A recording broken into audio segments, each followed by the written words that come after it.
What's up tout le monde? On est à l'Espace Campus qu'on remercie pour nous accueillir ici à Sma pour 11 MTL.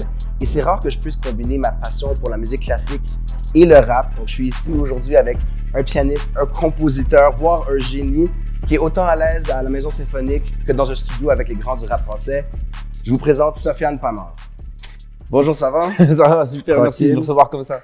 Ben, tout d'abord, merci de nous accueillir, d'être là avec nous. Et puis, je voudrais te remercier pour tes compositions qui sont en train un peu d'enrichir le répertoire, pour la grande performance que tu as fait au Francophonie hier. Et puis, moi, je voulais commencer un peu avec ta vie familiale, le début. J'ai ouï dire que ta mère, elle voulait que tous les enfants jouent un instrument. Ouais, c'est ça. En fait, ma mère, elle s'est pris de passion pour ça, pour la musique classique. Et elle s'est dit, il faut absolument que mes 3 enfants ils s'y mettent, ils fassent ça. Et donc, elle a commencé avec moi. Je suis l'aîné.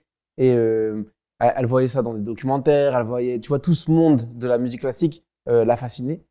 Et elle a eu de la chance parce que quand j'étais petit, elle m'a offert un petit piano en jouet pour que je teste 2-3 trucs. Et à 4 ans, en fait, il s'avère que j'étais déjà capable de reproduire les mélodies que j'entendais, de faire les musiques de films, les musiques de dessins animés, ce qui passe à la radio. Et donc, après, 2 ans plus tard, à 6 ans, elle m'a mis au conservatoire. Et après, mon frère Adam, Lina, tout le monde a suivi. On s'est retrouvés tous les 3 là-bas. Ben, c'est super. Puis, l'éducation au conservatoire, c'est quand même poussé. Moi, j'ai vécu ça en jeunesse. Il y a beaucoup de pratiques en plus de l'école. C'était comment de devoir traverser ça pendant la jeunesse et l'adolescence? Alors, c'est vrai que t'as envie de faire. Il y a des moments où t'as pas envie d'y aller. Parce qu'en fait, je préférais sortir avec mes potes, faire d'autres choses, tu vois. Mais en fait, j'ai eu la chance d'avoir une vie d'enfant, une enfance vraiment riche parce qu'en fait, je me retrouvais à aller au conservatoire et de l'autre côté, j'ai un oncle qui a 10 ans de plus que moi et qui m'a pris sous son aile et qui m'a emmené partout dans les studios de rap, dans plein d'endroits où normalement un petit de 8 ans, on se retrouve pas. Mais en fait, moi, je naviguais entre les mondes. Donc, dès que je sortais du conservatoire, pouf, ça basculait sur l'univers du rap. Et après, quand je rentrais au conservatoire, bah, je découvrais Chopin, Debussy, Ravel, tous ces artistes en fait que j'ai appris à aimer par le conservatoire. Alors qu'à la base, je me disais mais pourquoi on se prend la tête avec ça? J'avais pas envie en fait, tu vois, de travailler tout ça. Et finalement, je suis tombé de passion pour tous ces artistes. C'est merveilleux de pouvoir partager ces mondes-là. Puis là, on voit que la famille a un rôle important. Mais justement, quand on commence à développer son talent, j'ai vu que tu as gagné des concours, des prix, surtout dans la tradition française, des concours à Fred Cortot et tout ça. Comment est-ce qu'on passe d'un chemin qui semble tracé pour un virtuose qui va être dans un grand conservatoire ou un orchestre à aller plutôt vers un studio de rap? Bah, en fait, moi, j'ai fait beaucoup de choses dans le classique parce que c'était la seule voie, c'est la voie qu'on nous montrait. Et c'est une voie que je trouvais trop intéressante pour pouvoir développer à mort ma technique. Par contre, c'est pas une voie dans laquelle j'arrivais à m'épanouir parce que moi, j'avais envie de faire mes propres morceaux et j'étais content d'interpréter de grandes œuvres, mais moi, j'avais plus envie d'aller chercher toutes ces clés que j'allais chercher chez les autres pour pouvoir les adapter sur mes propres morceaux. Et ça, c'est pas la voie classique. Donc déjà, de base, il fallait que je fasse autre chose. Et en plus de ça, la vie qui me faisait rêver, moi, c'était pas du tout la vie des pianistes. Moi, je trouvais que c'était trop austère, c'était trop régulier, trop routinier. Et donc après, je dis pas que c'est tout le temps comme ça, mais tu vois, dans le cliché de la vie du pianiste m'intéressait moins que le cliché de la vie du rappeur. Et donc moi, j'avais plus envie de me construire sur la vie des vedettes, sur la vie des stars, sur la vie des chanteurs, avec un style de vie très rock'n'roll dans les extrêmes. Ça ressemblait beaucoup plus à ce qui me faisait rêver. Et c'est pour ça qu'il a fallu que je crée ma propre case. Parce que je suis pianiste, je suis pas chanteur. Il fallait que j'invente une manière de me développer une carrière d'artiste front, d'artiste comme un chanteur, mais en restant à mon piano. Mais c'est super parce que c'est ce que j'allais demander. Comment est-ce que l'inspiration pour ses propres créations sont venues? On en parle donc. Et puis, tu dis développer ta carrière. Donc, tu avais en tête la vie de rockstar, l'aspiration au rap, comme tous les grands artistes rap. Mais tu as aussi fait des études, un MBA pour l'industrie créative. Donc, tu as dû penser aussi business. Comment est-ce que ces études-là sont pour la mise en marché de ta musique ou ta carrière aujourd'hui? Comment ça influence? Bah, en fait, je suis arrivé à la fin du cursus du conservatoire. Et là, je me suis dit, c'est trop bien, j'ai des putains de compétences, mais je suis dans la merde. Comment je vais faire maintenant pour faire carrière? Parce qu'on m'a pas appris du tout à ça, tu vois, je savais pas ce que les droits d'auteur, la gestion de ces trucs-là, monter des sociétés pour pouvoir te développer en tant que label, essayer de faire des choses, tu vois, et pas juste apprendre à maîtriser cet instrument. Et donc, je me suis dit, OK, faut que pareil, je suis dans un milieu, il n'y a pas de manager, il n'y a pas d'industrie de la musique, il n'y a pas de tout ça. Comment je vais faire pour pouvoir mieux comprendre tout ça? Et j'ai commencé à m'inscrire à des formations en me disant, bah là-bas, soit je vais trouver des gens déter qui ont envie aussi de vivre de la musique, qui ont envie d'apporter leur pierre à l'édifice dans la musique, et aussi, je vais intégrer des compétences pour pouvoir mieux déléguer aux gens qui sont autour de moi. Et je pense qu'en fait, quand tu construis une carrière, peu importe le domaine, c'est important de comprendre toutes les compétences qui sont importantes dans ton art et pas juste se concentrer sur les siennes. Comme ça, au moins, on a un respect de toutes les personnes qui sont essentiels à ce que en fait, tout se passe bien et à ce qu'on se développe. Voilà, puis quand ça décolle, tu es prêt parce que tu as construit une équipe Ouais, où tu as compris tout autour. exactement, ouais. Ça m'a pris plus de temps. Par contre, après, là, tout va très vite parce que tout est fluide en fait dans ma tête. Le plan, il est clair. Mais moi, je te suggère et je te conseille de toujours garder sur cette étoile-là. Et puis, parlant d'étoiles et des éléments, on sait que tu as joué à l'extérieur, là, sous les étoiles, mais pour moi, tu amènes un vent de fraîcheur un peu à la scène, de par tes compositions, puis aussi la prestance, le look. Je pense que tu as fait affaire avec différentes grandes marques. On sait que tu es ambassadeur pour Berstein. Quel rôle joue la mode dans ton quotidien créatif? Moi, j'aime quand on crée des histoires autour d'un élément artistique. Donc pour moi, dans la mode, surtout dans le haut de gamme, dans les grandes maisons, eh bien autour de ça, il y a des histoires qui font rêver les gens. Il y a des histoires parce qu'en fait, il faut des centaines, des milliers d'heures pour pouvoir créer des pièces de collection, des pièces vraiment spécifiques. Et moi, je trouve qu'en fait, tout ça, ça fait rêver et ça tire vers le haut. Donc forcément, souvent, c'est des choses aussi qui sont tellement chères qu'elles sont difficiles d'accès. Mais justement, c'est ça qui est aussi encourageant parce que tu te dis, un jour, j'aurai les moyens de m'offrir ce genre de pièces. Un jour, je me sentirai légitime dans ce genre de maison de luxe, tu vois. Et moi, c'est pour ça qu'en fait, cette attirance que j'ai pour eux, et ben en fait, j'ai eu de la chance parce qu'elle a été réciproque par rapport à ce que j'apporte avec mon piano, par rapport à le soin que j'apporte à ma manière de m'habiller. Parce que je parle pas sur scène. Sur scène, quand je suis au piano, je parle pas du tout. Et donc, mon premier signal, c'est comment je suis habillé, quelle est mon attitude au piano. Et donc, c'est pour ça que je mets autant de soin là-dessus. Et j'aime bien construire des mondes entre ces milieux-là, tu vois, entre on n'est pas obligé de porter un queue de pied pour faire du piano, on peut aller un peu plus loin dans les couleurs, dans les textures, dans les formes, dans tout ce qu'on porte sur soi, dans les bijoux, dans plein de choses. Non, puis c'est des très beaux parallèles avec le rap parce que l'aspiration aux marques, mais la retransformation, l'appropriation de ça. Et puis, quand tu es arrivé sur scène avec le bucket hat brillant, j'étais déjà content pour tous et puis pour la photographe. Mais c'est vrai, sur scène, tu parles pas, donc tu transportes quand même un message, tu es un ambassadeur. Souvent, on essaie de voir. Moi, j'ai vu dans la salle hier, c'était de la jeunesse. Tout le monde était bien sapé différemment. Il y avait des Jordan, il y avait des lunettes. C'est pas auquel je suis habitué quand je vais voir un concert. Sans devoir faire hip-hop symphonique, oui. il faut quand même trouver une façon, puis je pense que c'est une de tes missions, de démocratiser ou donner accès aux salles de spectacle comme la Playel. Comment tu fais pour, avec tes créations, amener différentes foules à découvrir cette musique? Je pense que ça joue beaucoup dans l'attitude.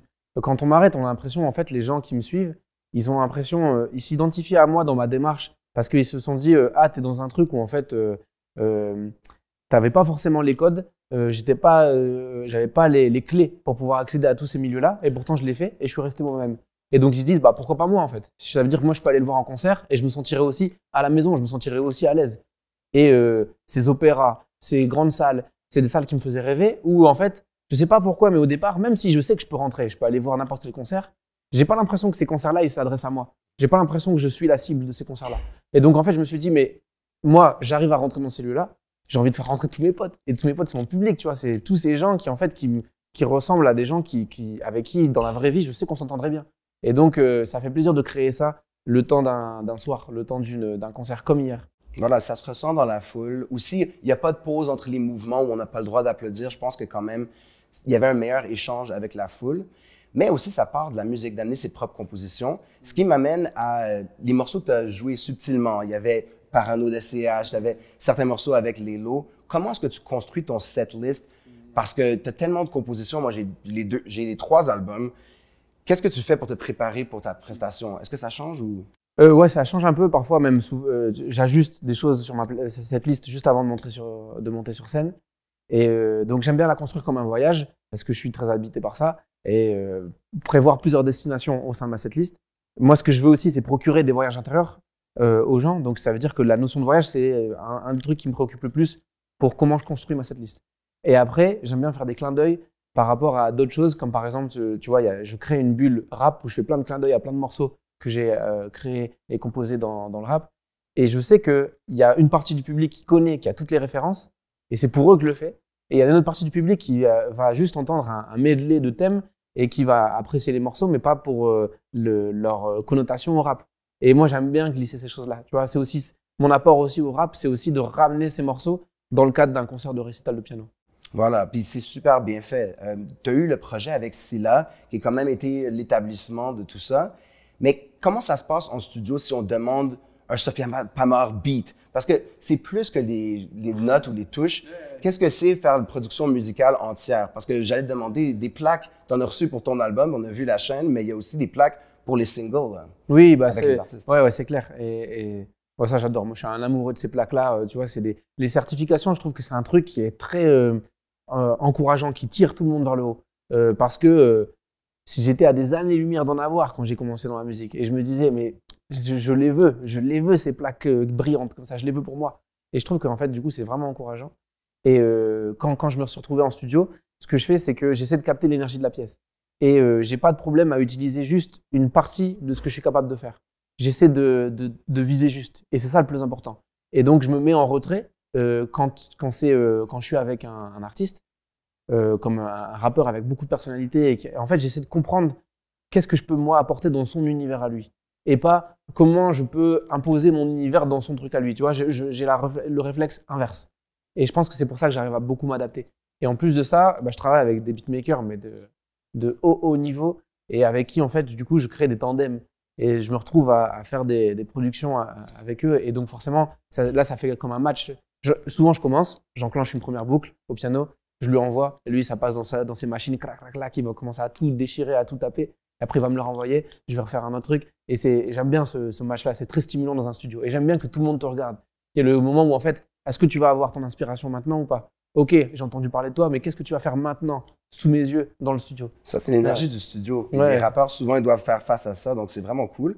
J'ai beaucoup vu de collaborations, disons, des DJ avec des orchestres classiques, et puis ils se renvoient. Un compose, l'autre interprète, C'est les ça. réécrivent. Et ils réécrivent, ouais, c'est ça. Ça, Ouais. Donc, écoute, c'est super de voir une vraie fusion de rap qui est bien faite. Tout comme en cuisine, il faut fusionner les genres avec la technique. Mais il y a aussi la funk. Là. Ici, à Montréal, on est grands fans. Les singles de Double, il est venu faire des trucs DJ. Comment est-ce que c'était de s'adapter à quelqu'un qui est dans l'univers des claviers et des synthétiseurs Ouais, bah alors, pour un album entier? bah déjà, Double, faut le savoir, c'est un génie dans son domaine. Et c'est un génie des machines. Il comprend chacune des machines et il les aime. En fait, il leur donne tellement d'amour à ces machines que, en fait, les machines lui rendent cet amour. Et t'as l'impression que dans son studio, toutes les machines, elles sont vivantes. Et elles te parlent. Et elles attendent que ça, que, en fait, je pose mes doigts dessus. Et donc, imagine, moi, j'arrive là-dedans, je maîtrise les claviers et j'ai quelqu'un qui contrôle tous les sons et qui me dit, attends, moi, j'aime ce genre de son. Et bien, forcément, moi, ça crée des surprises où, en fait, je me dis, ah, ça me donne envie de faire ces mélodies-là, ça me donne envie de faire cet accord-là. Et grâce à lui, en fait, je me suis prouvé que, ah ouais, en fait, j'ai vraiment aucune limite sur les styles dans lesquels je peux me fondre, en fait.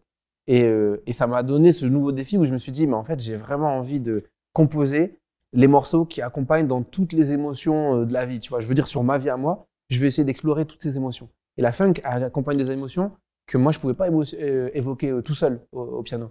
Donc, c'est une des collaborations dont je suis le plus fier. Là. Tout l'album Loving Life avec Double, c'était vraiment une pépite. Bon, allez écouter ça, puis c'est ça, les émotions sont festives. Ouais. Je pense que les artistes sont inspirés parce que tu émanes. Quand on écoute ta musique, on peut pas être touché, on peut pas faire autre chose qu'être touché. Ça peut être inspirant pour eux. Puis justement, je parlais de tes inspirations, tu parlais de voyage. C'est assez, c'est pas très subtil lorsqu'on en parle de l'album Planet et Planet Gold. Ce sont les noms des villes qui t'ont inspiré. Et puis l'album plus récent, c'est Letter.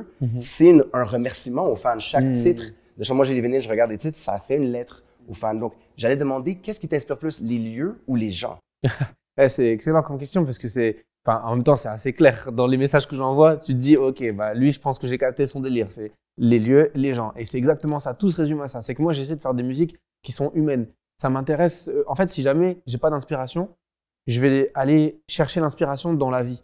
Si jamais j'ai rien à lui dire à mon piano, bah je vais sortir, je vais rencontrer des gens, je vais faire des choses, je vais vivre des aventures pour qu'après, quand je revienne, j'ai vraiment des choses à lui raconter. Et donc, tout part de cette émotion humaine. Et c'est le témoignage que j'ai à faire. Je connais d'autres artistes qui ont le talent de faire de la musique pour la musique et qui s'engouffrent dans la musique à comprendre, à jouer avec les jeux que de la musique. Et moi, en fait, j'arrive pas à composer comme ça. Pour moi, ma musique, elle doit vraiment être un témoignage d'histoire humaine. Mais c'est vraiment intéressant de voir comment ta vie nourrit ta créativité et puis les voyages aussi. Donc, moi, on partage un peu les origines berbères. J'avais une question à demander. Eux, c'est un peuple nomade des voyageurs. Oui. Qu'est-ce que cette base d'origine culturelle a apporté pour enrichir ta créativité et ta musique? Bah, énormément. Déjà, moi, je suis vraiment commencé tout en bas. Ma famille, elle a commencé sous terre. Mon grand-père est arrivé dans les mines pour travailler le charbon. Et aujourd'hui, moi, j'ai les mains sur le piano pour faire des disques d'or, tu vois. Et donc, du coup, c'est incroyable.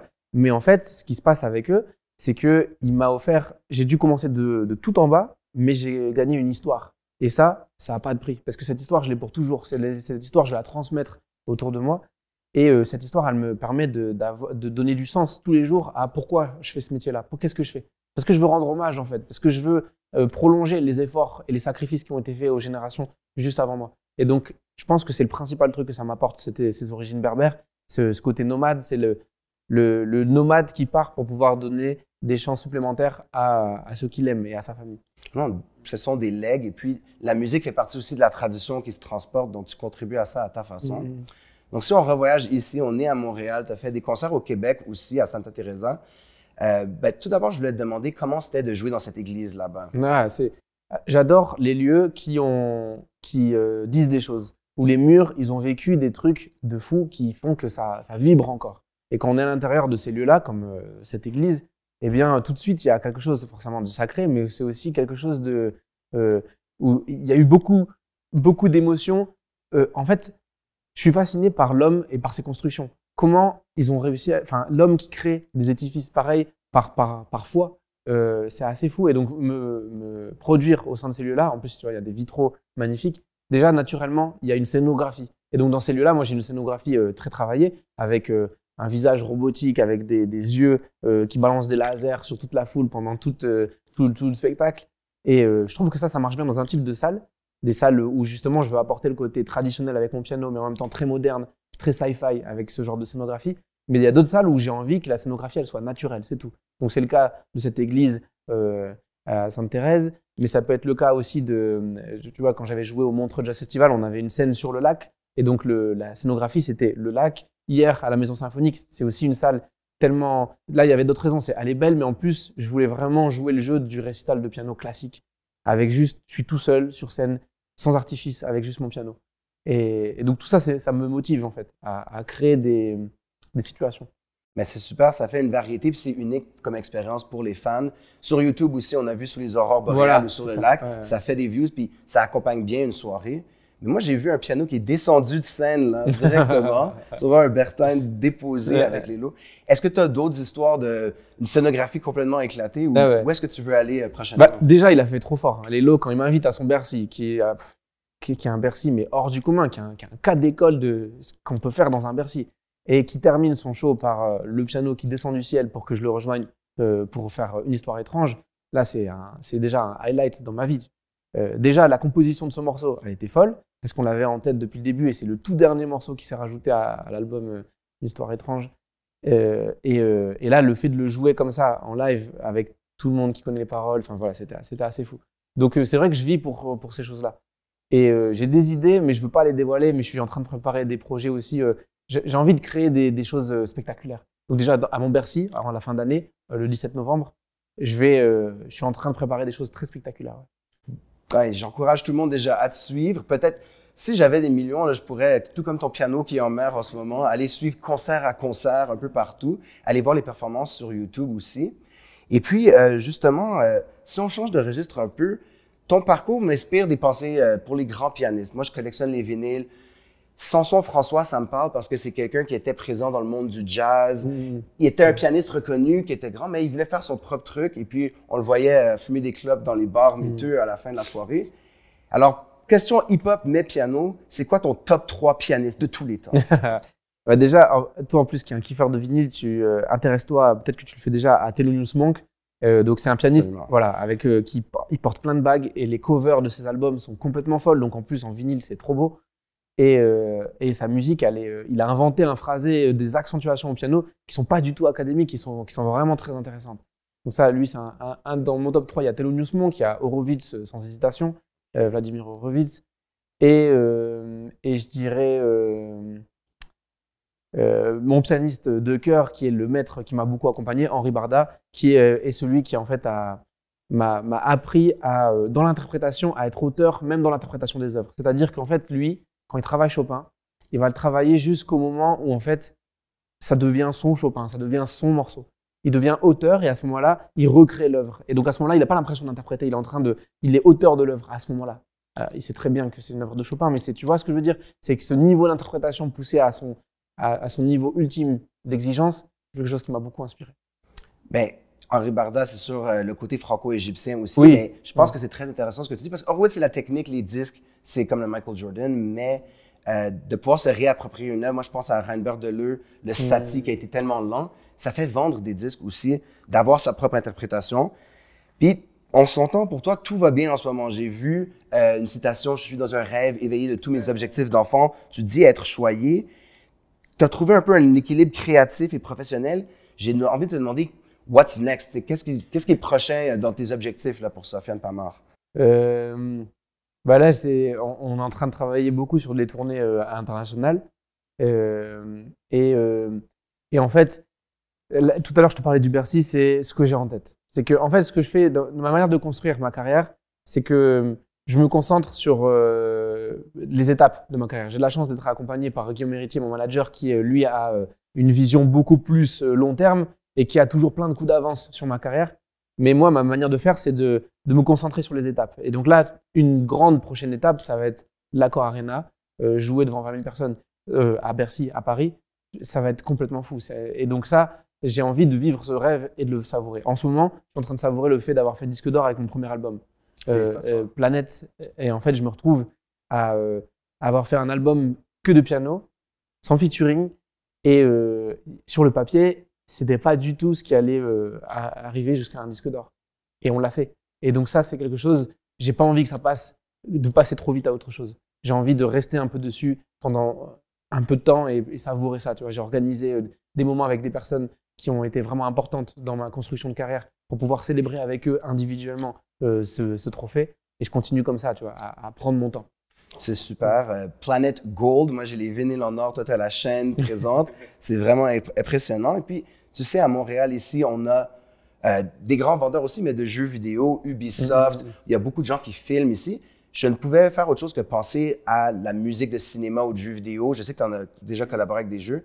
Quand j'étais au concert, je me disais, non seulement c'est compositeur, interprète, peut-être qu'on le verrait même dans le film. Est-ce que tu as des aspirations au niveau visuel où ta musique peut transcender le disque et aller plus loin? Ouais, bah alors là, avec un studio qui est très bien implanté ici à Montréal, Ubisoft, qui s'occupe du jeu Assassin's Creed, j'avais fait dans leur dernier Assassin's Creed, j'avais fait la bande originale du trailer des Vikings, tu vois, c'était un épisode sur les Vikings, donc les Vikings qui sortent de leur drakkar, qui arrivent sur l'eau, et en fait, il faut rythmer tout ça, ils arrivent, ils vont piller, et tout ça, comment l'accompagner musicalement, ça, forcément, c'est vrai que ça me passionne.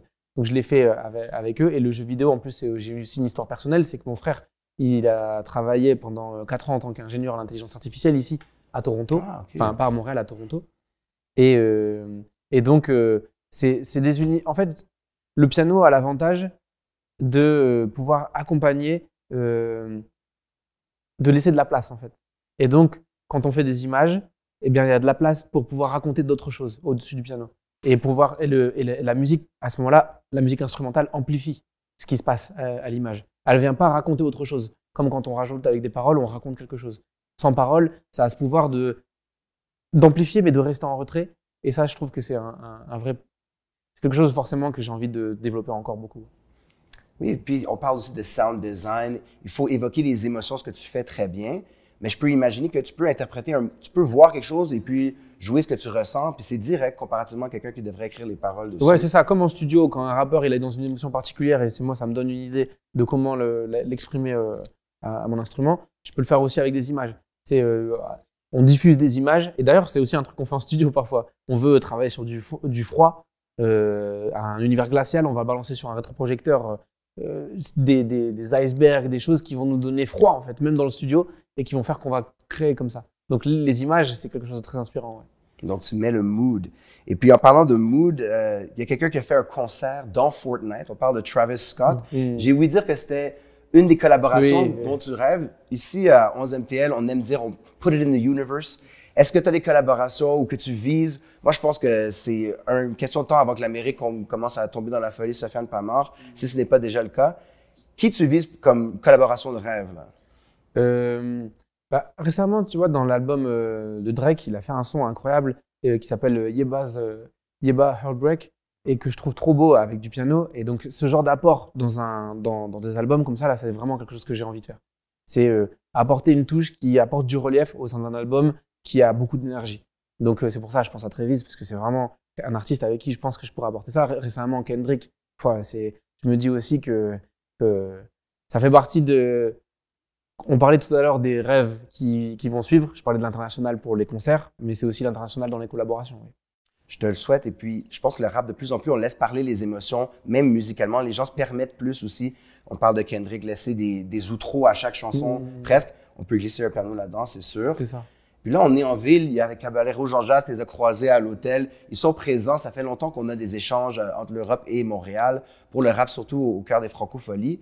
Est-ce que toi, tu as pu rencontrer des artistes québécois du monde du rap ou de quelconque dans ta brève période ici? Bah là, pas encore, mais justement, normalement, j'allais voir Loud qui va se produire là en concert. Mais sinon, la scène d'ici, je suis très curieux parce qu'en fait, il y a des artistes que j'écoute mais que j'ai pas encore rencontrés. Tu vois, Loud, c'est le cas. Après, j'avais croisé à une soirée Yves Saint-Laurent, Charlotte Cardin qui a une voix incroyable. Et donc, là, c'est vraiment mes premières étapes ici à Montréal. Je suis venu une fois à Montréal, une fois au Québec, à Sainte-Thérèse, et j'ai envie de multiplier en fait ces aventures-là et créer des histoires aussi avec des gens d'ici. Je trouve que c'est important en fait de pas juste venir jouer, mais d'essayer de faire autre chose autour des venus. C'est souvent ce qui arrive avec les artistes de l'extérieur. Et puis, tu parles de Loud et Charlotte Cardin. Ils ont collaboré ensemble, ils se sont retrouvés dans une maison de production avant de collaborer, ils ont pris le temps. Je suis sûr que ça va se passer. Tous les artistes qu'on aime, ils finissent par découvrir, faire des liens, puis ils reviennent. Puis nous, on souhaite vraiment que tu fasses un retour ici, mais aussi que tu atteignes les objectifs que tu veux. Donc, je veux juste te remercier d'avoir pris le temps de nous parler. Merci si beaucoup. on peut contribuer aux connexions, n'hésitez pas. Ça va se faire. Ouais. Merci. Merci à toi. Merci beaucoup. Merci beaucoup.